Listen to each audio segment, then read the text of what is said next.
So, first announcement, the NVIDIA SDK, the essential tool for GPU developers. GTC is about developers.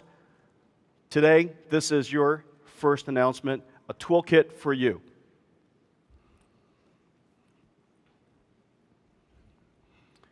Now let's talk about VR. There's been a lot talked about in VR. VR is not just a new gadget. Just as your cell phone is not a new gadget.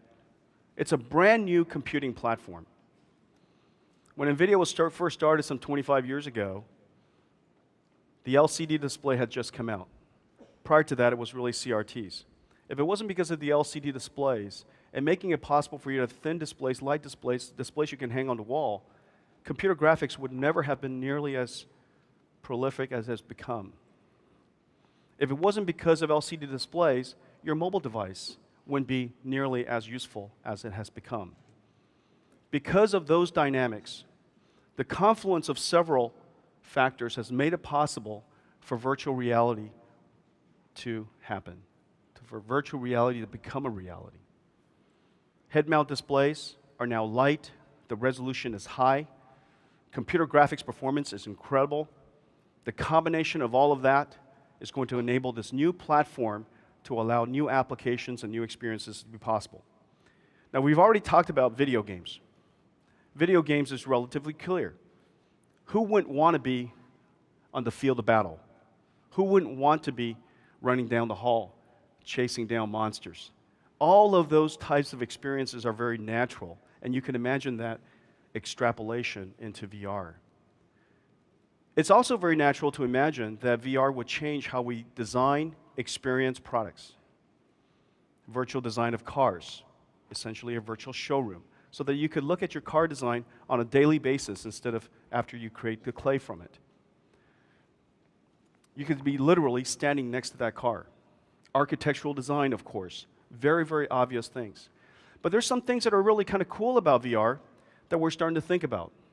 Now, of course, VR could take you to places that you can only dream of. Places that are too dangerous, for example. Places that are too far. Places that are beyond your ability to reach. Those kind of experiences are also possible in VR. Some of the things that I'm super excited about in the future of VR, how VR is going to transform communications. There was a demo that was recently done by Microsoft, their HoloLens. The HoloLens demo is really quite groundbreaking. If you haven't had a chance, take a look at it on the web. But basically, you can put on your head mount, put on your glasses, the HoloLens glasses, and you could be communicating, you can be talking to somebody who is very far away, and that person is literally standing in front of you. Science becomes a reality. Really, really amazing thing. Well, today, during this show, we're going to take you to some places that you probably only dreamed of and you can't imagine going. The first of that experience is Everest. Now, what we've done, and you can see this at the VR Village. What we've done is we've partnered with several really fantastic companies. So far, VR Studio and the RVX, the Effects Studio, worked together with us to recreate the Mount Everest experience. Basically, what's happened is we've taken 108 billion pixels of images, used a technology called photogrammetry to reconstruct Mount Everest, pixel by pixel, recreate it into 3D, 10 million polygons in this room, in this scene, and then used physics to simulate the swirling snow. All of that is going to be now displayed for you in real time. This is not a movie. In real time, in 3 full HD displays. Let's play it for the team. She has many names. To some, she is Sakamata, the goddess of the sky. To others, she's the apex experience, awe-inspiring, unforgiving, the pinnacle of human achievement. We know her as Everest.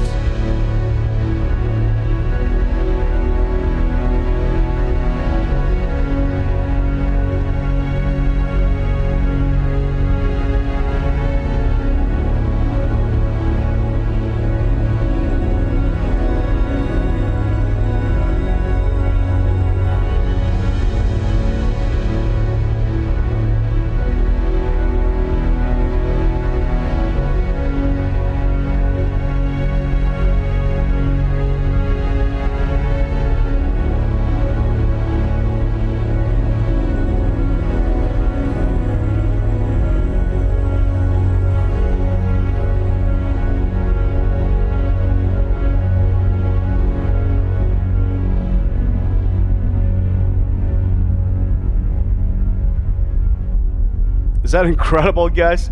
That's great. Good job. Sulfar RVX, great partners. By the way, 108 billion pixels. That's the equivalent of 14,000 8-megapixel photographs on an iPhone 6.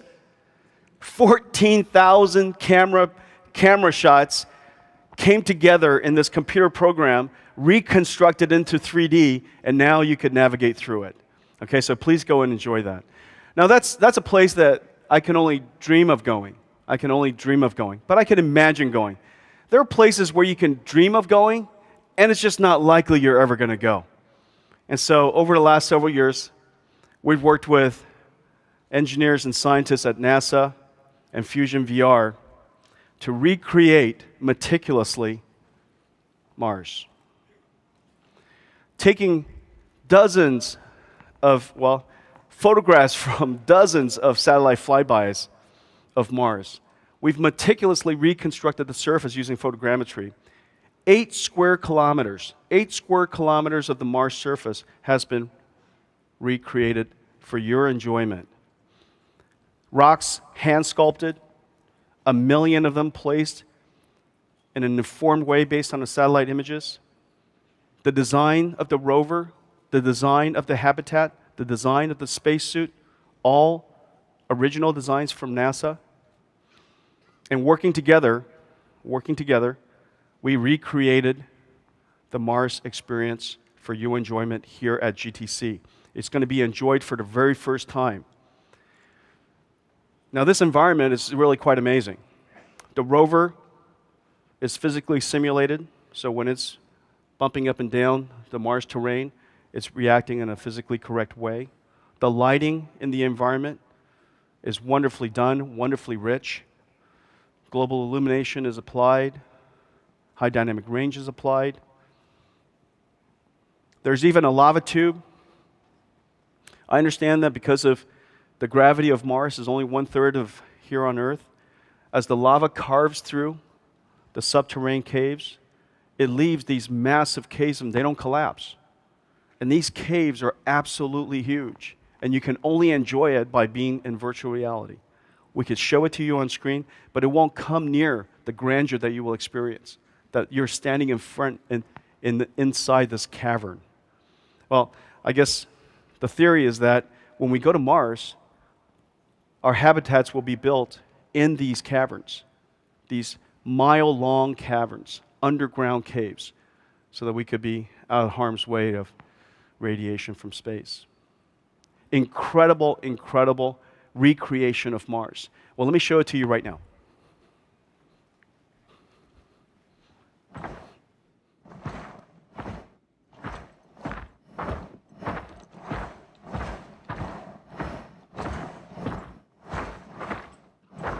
Isn't that beautiful, you guys? Now imagine you're going to have head-mount displays in the VR village downstairs. You're now in the rover. Even the sound in the rover was recorded by driving the rovers and Johnson Space Center.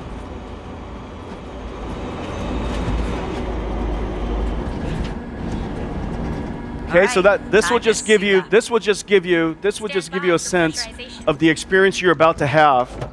Now, before we go any further, the question really is, if we were to send somebody to Mars, and we wanted to send an astronaut to Mars, who would we send?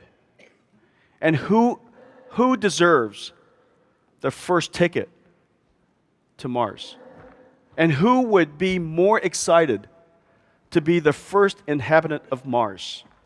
Well, when we think about it, there's only one adult, childlike explorer who loves to do something nobody has ever done, wants to be first at everything.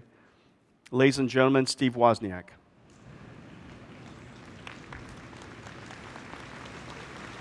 Steve. Hi, Jensen. How are you? I'm so excited. Great to be here. First of all, we recreated Mars. And engineers and scientists and artists have worked meticulously, painstakingly to recreate every detail. And now, after billions of dollars of R&D, we have now put ourselves in a position where we're ready to send one lucky astronaut. One lucky astronaut. And I heard an interview recently where you said that you would place you would buy a ticket right off the bat for a one-way trip. Absolutely. I've signed up for a few. For a one-way trip. Now you were the first to build. You built the world's first personal computer. You built the world's first a whole bunch of stuff, and in fact, you were part of a company called Fusion.io, and you built the world's first high-speed streaming storage SSD based on an SSD, so that we can have high-performance computing. And it turns out we're using a lot of that technology. You were first in a lot of things, and we thought that it would be great if you were the first to Mars, and this might be a one-way ticket. I am totally honored, Jen-Hsun, and NVIDIA makes it possible. Let's see. I haven't done it yet. And so why do you want to go to Mars, first of all? I don't know. It's just one of those extreme things. It's such an important step for humanity because it's so hard to do. It's so hard to get there. There are so many scientific obstacles that we have to overcome. And what do you want to do when you get there? Well, actually, whenever anybody gets there, I want to experience it in VR. I've been saying that for a long time now. Now, if it was possible, I'm serious here. If it was actually possible to go, would you actually go? Yes, I would. You would? Uh-huh. Yes, I would. Absolutely. And when you get there, what would be your profession? What would you do? So you've been a computer architect. Learning. You've been a teacher. Studying, learning, communicating what I saw, inspiring other people to want to go there, maybe escape Earth, global warming and all. Okay. Well, I think that the first thing you should do when you land, and so I want to tell you this just as a favor for humanity. The first thing you should do when you land is please find Matt Damon. I think the first thing I'm going to do, if it's live video streamed back to Earth, I'm going to use my feet and dig out the letters "Mom." Hi, Mom. Ladies and gentlemen, the experience that Steve is about to have has actually never been done before, and I've not tried it yet, and I wanted to save that moment for Woz. So, Woz, why don't you go ahead and try it? Tell us how it is. Whoa.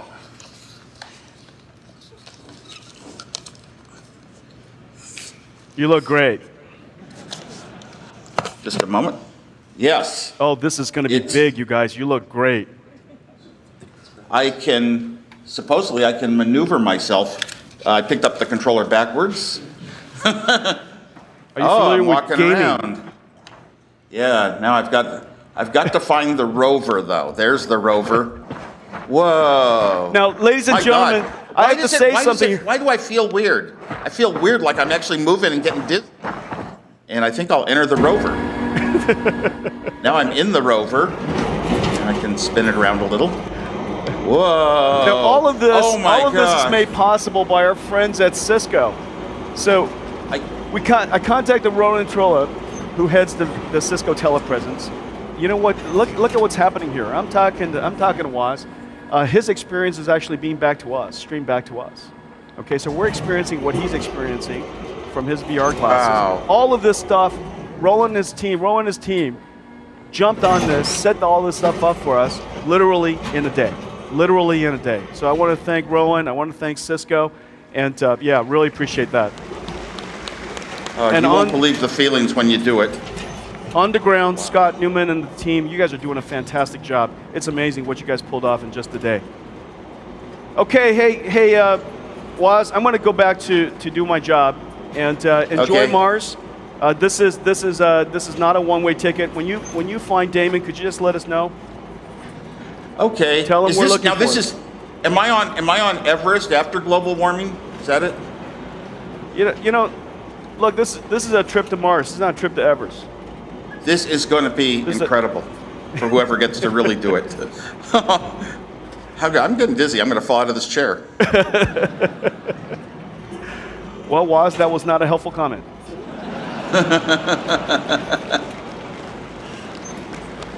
Whoa. All right, brother. Can't thank you enough, Yeah, I'll let Jensen, you for know this when you can help me opportunity. again. Oh my gosh, what NVIDIA has made possible. All right, Really. you guys. Thanks a lot, Steve. Enjoy Mars. First astronaut on Mars.